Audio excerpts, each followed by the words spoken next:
अस्सलामुअलैकुम नाजरीन। Arsalan Tanveer research stream channel के साथ आपके पास हाजिर खिदमत है। आज हम एक बहुत ही इम्पोर्टेंट और अहम टॉपिक के बारे में गुफ्तगू करने के लिए जा रहे हैं। अक्सर औकात में हम ये रिसर्च के स्टूडेंट्स अक्सर सवाल करते हैं कि जी रिसर्च गैप किस तरह से फाइंड किया जाता है, या हम एक नोवेल कंट्रीब्यूशन किस तरह से अपनी रिसर्च के अंदर ला सकते हैं। तो ये एक बड़ा अहम सवाल है और तवज्जो तलब भी है, और इस पर खासी मेहनत की ज़रूरत है। एक रिसर्च गैप को आइडेंटिफाई करना, एक रिसर्च के अंदर एक नोवेल कंट्रीब्यूशन किस तरह से ला सकते हैं, हम नोवेलिटी किस तरह से क्रिएट कर सकते हैं। तो आज की हमारी गुफ्तगू इसी पस मंज़र के अंदर होगी। इसमें आप रिसर्च गैप को प्रैक्टिकली किस तरह से फाइंड करते हैं, आप इस वीडियो को एंड तक देखेंगे। आप इन चीज़ों को जान सकेंगे कि हम रिसर्च गैप को प्रैक्टिकली किस तरह से ढूंढ सकते हैं, और एक रिसर्च के लिए नोवेलिटी या हम अपना रिसर्च कंट्रीब्यूशन किस तरह से दे सकते हैं। मेरा ताल्लुक Nanjing university of science and technology से है। मैं पीएचडी फाइनल ईयर का स्टूडेंट हूँ। तो बहुत से स्टूडेंट्स अक्सर औकात ये सवाल करते हैं मुझसे, तो मैंने सोचा कि इसको हम एक वीडियो की शक्ल में लोगों के लिए पेश करते हैं। रिसर्च स्ट्रीम हमारा चैनल है। आपसे गुजारिश है कि रिसर्च स्ट्रीम चैनल को सब्सक्राइब करें और आने वाली जो वीडियोस हैं ताकि वो आपको मौसूल हों, और इसी तरह के जो अच्छे और ज़बरदस्त इनोवेटिव टॉपिक्स हैं उसके मुतालिक आपको आगाही मिल सके।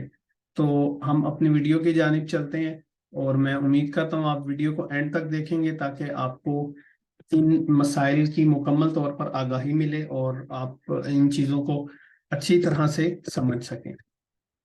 सबसे पहले हम अपना काम स्टार्ट करने से पहले इस चीज़ पर थोड़ी सी रोशनी डालते हैं। हमें इस चीज़ का पता होना चाहिए कि रिसर्च क्या है।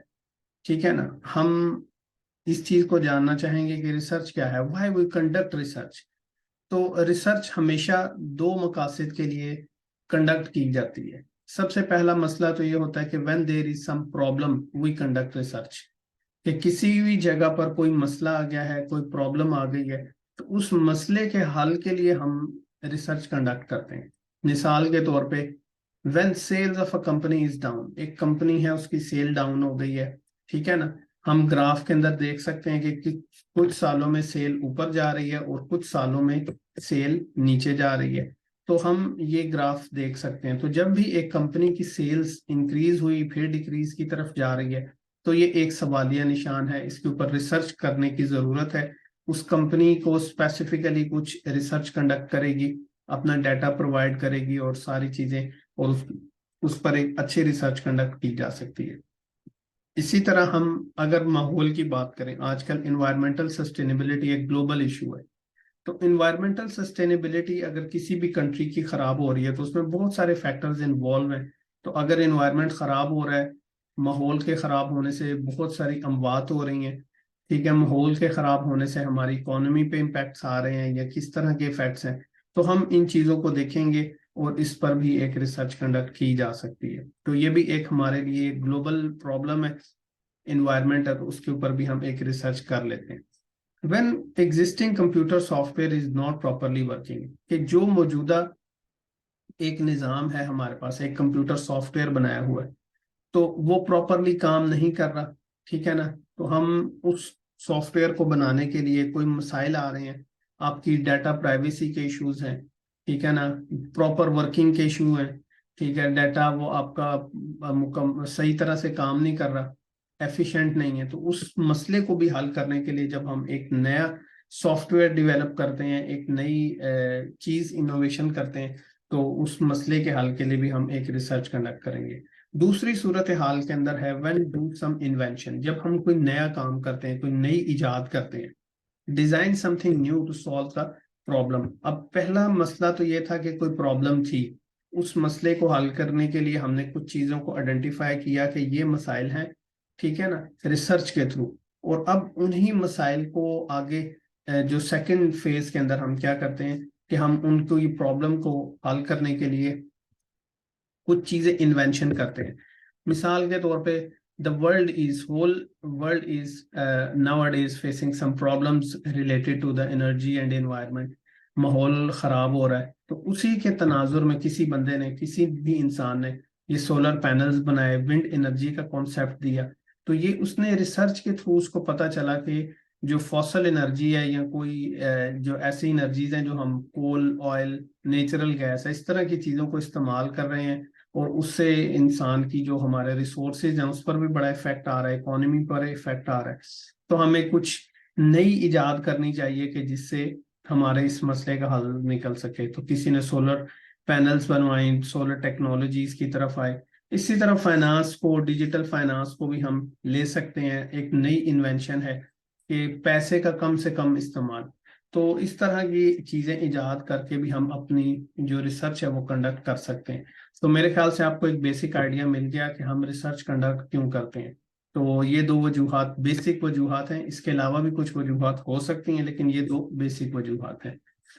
इसके बाद जब भी हम एक रिसर्च को स्टार्ट करने के लिए जाते हैं, अपना टॉपिक सिलेक्ट कर रहे हैं या एक टॉपिक सिलेक्शन की तरफ जाते हैं, तो ये एक बहुत बड़ी ब्रॉडर रेंज है, लार्जर कॉन्टेक्स्ट है, और हर तरफ हमें डायमेंशन नजर आ रही होती है।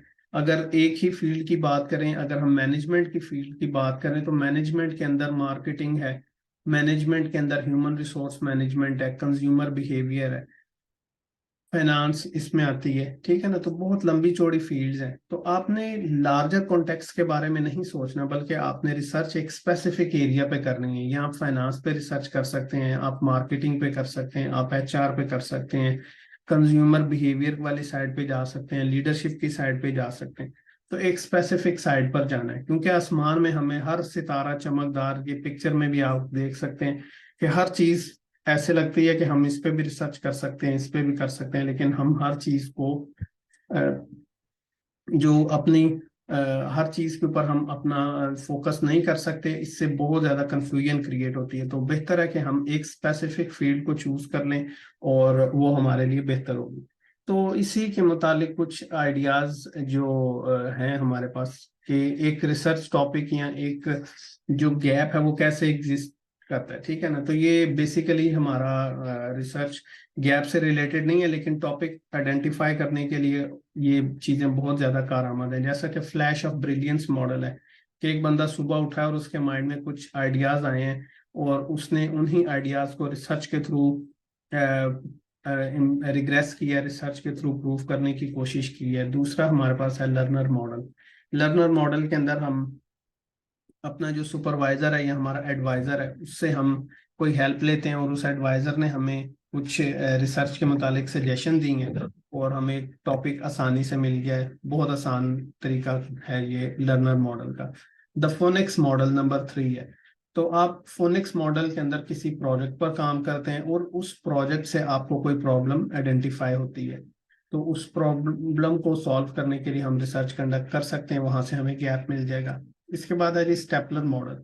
हम छोटे छोटे टॉपिक्स पर काम करते हैं, और वो टॉपिक्स मिलकर एक बड़ा कॉन्फ्रेंस पेपर, एक बड़ा रिसर्च पेपर डेवलप कर सकते हैं। तो ये हमारे पास है स्टेपलर मॉडल। इसके बाद नंबर 5 पे हमारे पास है जी सिंथेसिस मॉडल।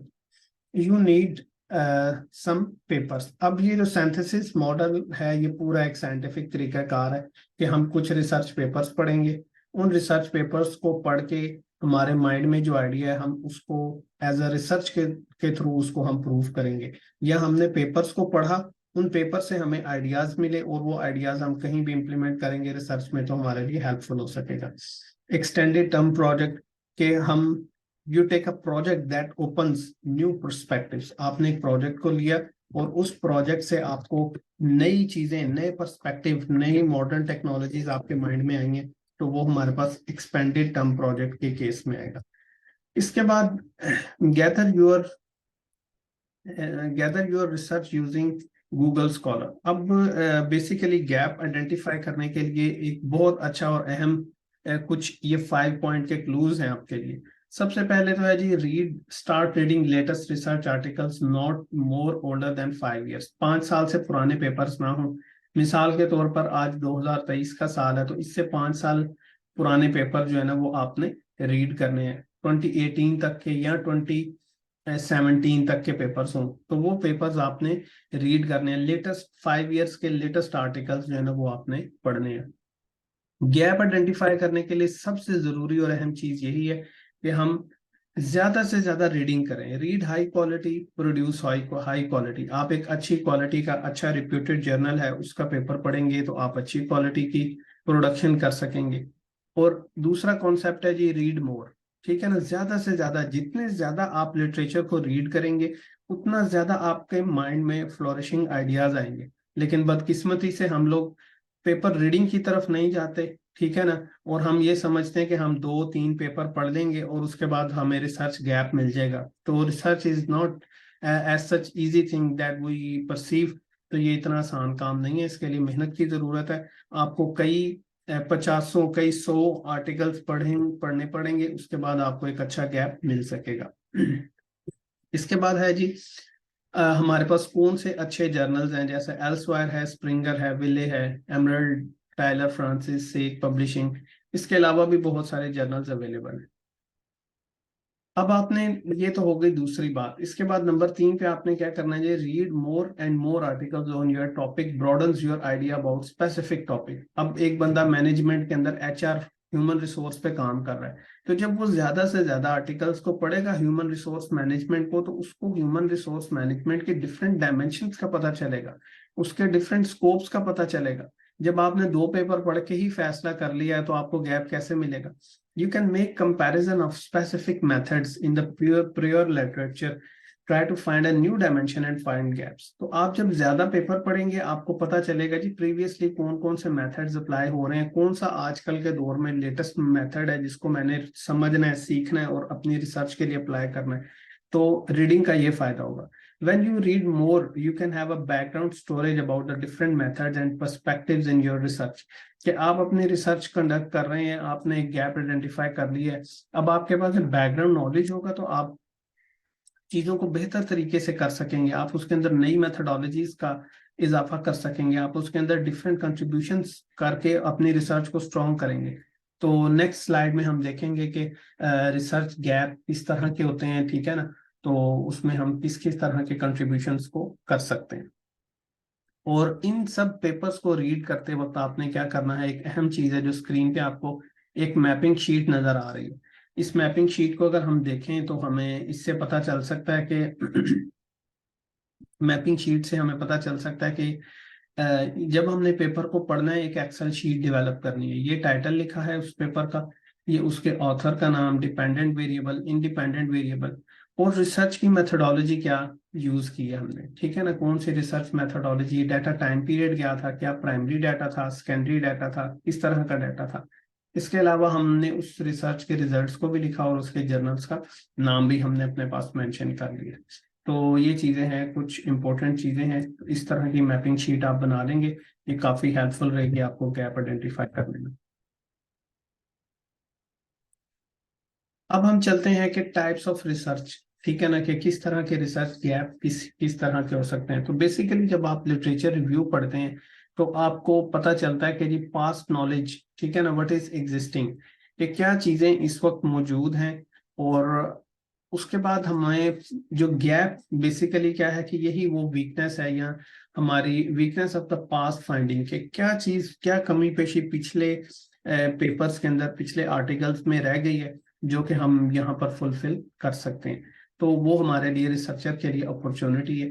तो वक्त के साथ साथ चीजों में तब्दीली आती है, वक्त के साथ जो प्रॉब्लम्स हैं वो चेंज होती हैं, उसके ऊपर रिसर्च कंडक्ट की जाती है। आज से 20 साल पहले, 30 साल पहले एक बल्ब यूज होता था, येलो कलर की लाइट होती थी उसकी, और वो सारे घरों के अंदर वही बल्ब यूज होता था, ऑल ओवर द वर्ल्ड वही बल्ब यूज होता था। लेकिन उसके बाद वक्त के साथ साथ जब चीजों की डेवलपमेंट हुई तो इस चीज पर वर्किंग की गई कि इस येलो लाइट को हम चेंज करते हैं डिफरेंट कलर लाइट्स में। अब आपके पास जो बल्ब है वो व्हाइट कलर की रोशनी में भी है, येलो भी है, ठीक है ना, डिफरेंट कलर हैं। तो यही लिटरेचर रिव्यू आपको बताता है कि कंज्यूमर जो है उसकी पहले क्या रिक्वायरमेंट थी, अब उस कंज्यूमर की क्या रिक्वायरमेंट है।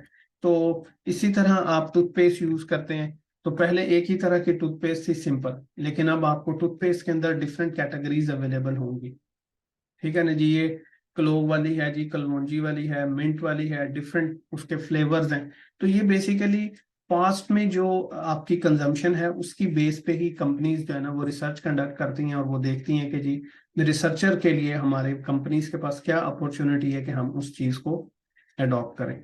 तो कुछ आपके पास जो गैप है वो पॉपुलेशन की सूरत में होगा। सपोज एक आपने स्टडी कंडक्ट की है, वो सिर्फ एक कंट्री के ऊपर है, पाकिस्तान पे है, ईरान पे है, सऊदीया पे है, और आप क्या करते हैं कि आप उस स्टडी को पैनल ऑफ कंट्रीज पे अप्लाई कर देते हैं, डिफरेंट कंट्रीज को इकट्ठा करके उस पर आप एक स्टडी अप्लाई करते हैं। तो ये आपका गैप है बिल्कुल। आपने पॉपुलेशन को, अपनी जो डाइवर्स पॉपुलेशन की स्टडी की है, तो उससे आपको ज्यादा अच्छे रिजल्ट मिल सकते हैं।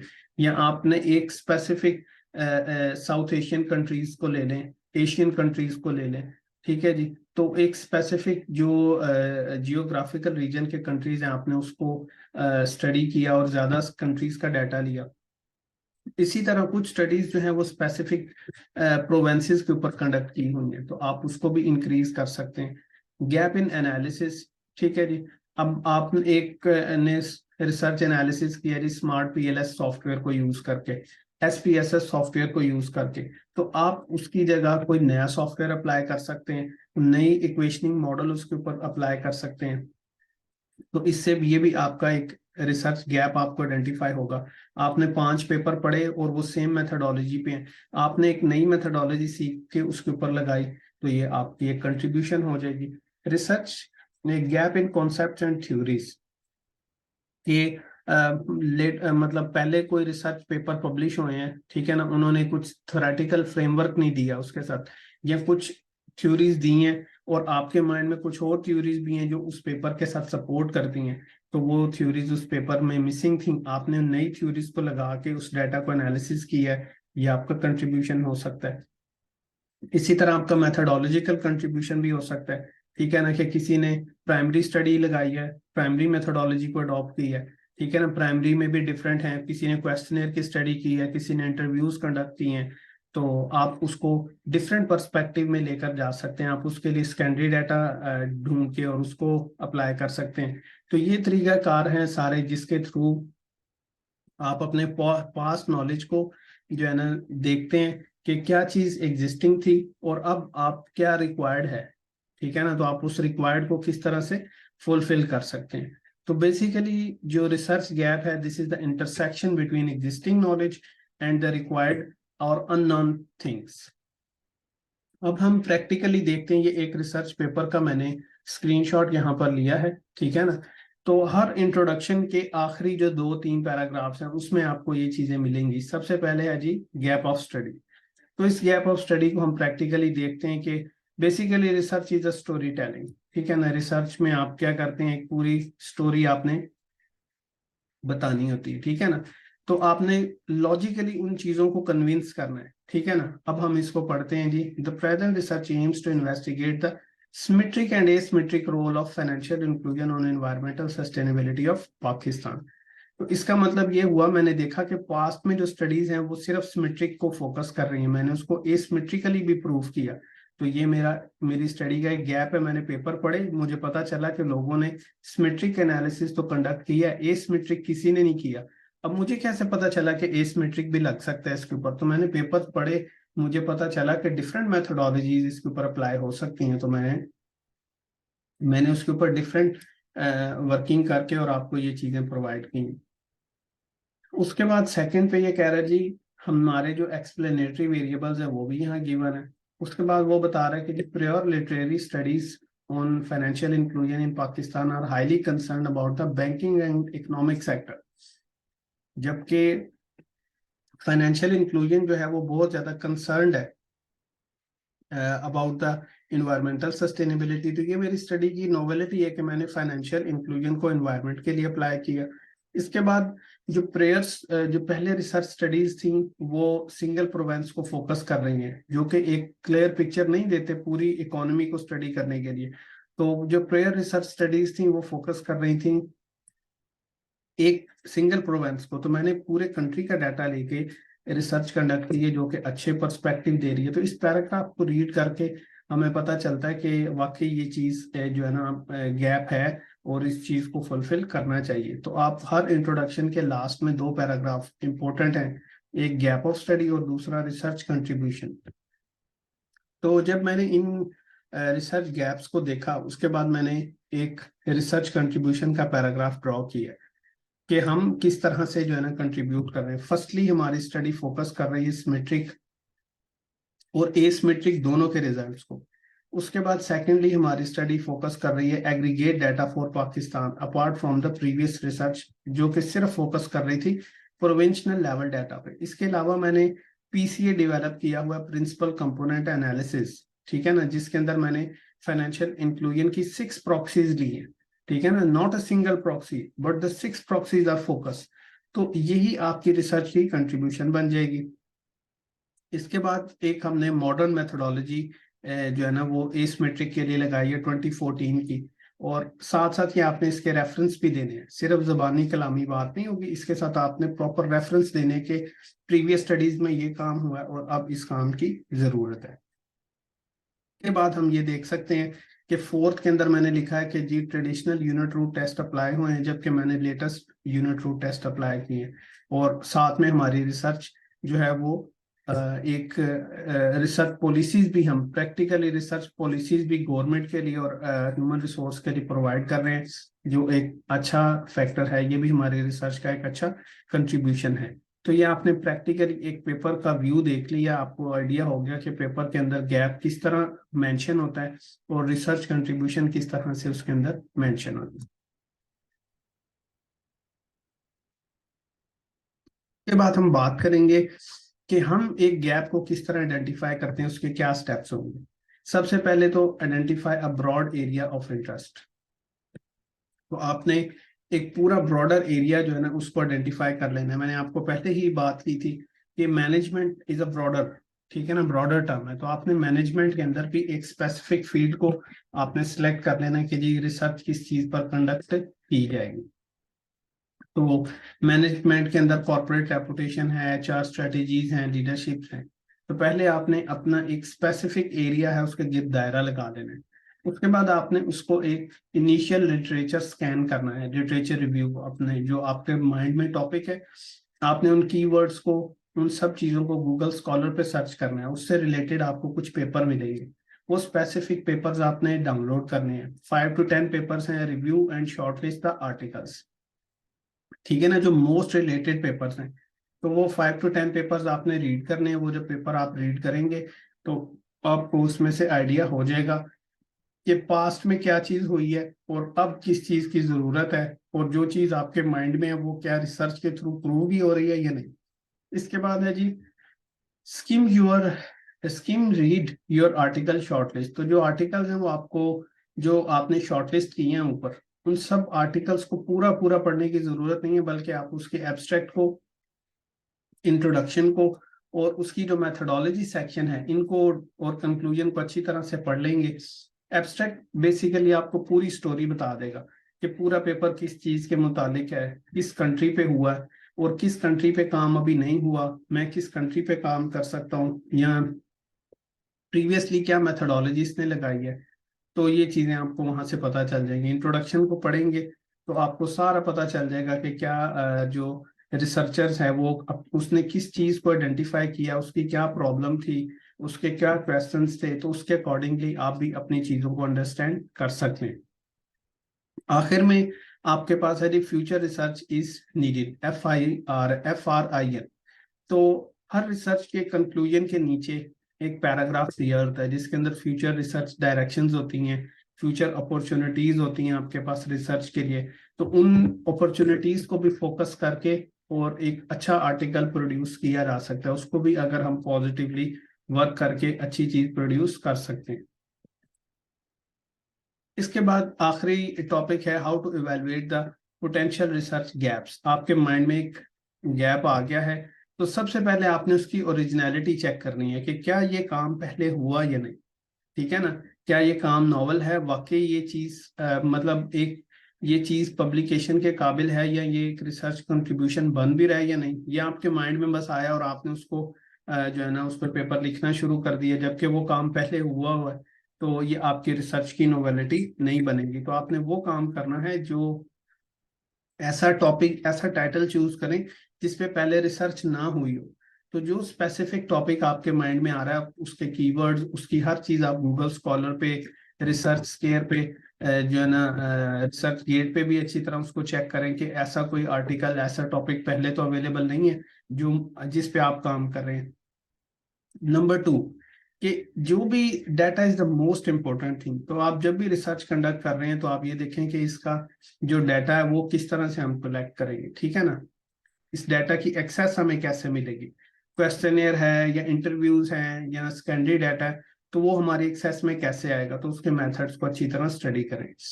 इसके अलावा कॉस्ट ऑफ डाटा कलेक्शन, ये चीजें भी अपने माइंड में रखेंगे। टाइम फ्रेम्स भी जरूरी हैं कि आपकी यूनिवर्सिटी को कौन सा टाइम फ्रेम रिक्वायर्ड है, ठीक है ना, कि आपने जो रिसर्च करनी है उसके लिए 10 साल, 20 साल, 30 साल, कितने साल का डाटा है जो रिक्वायर्ड है।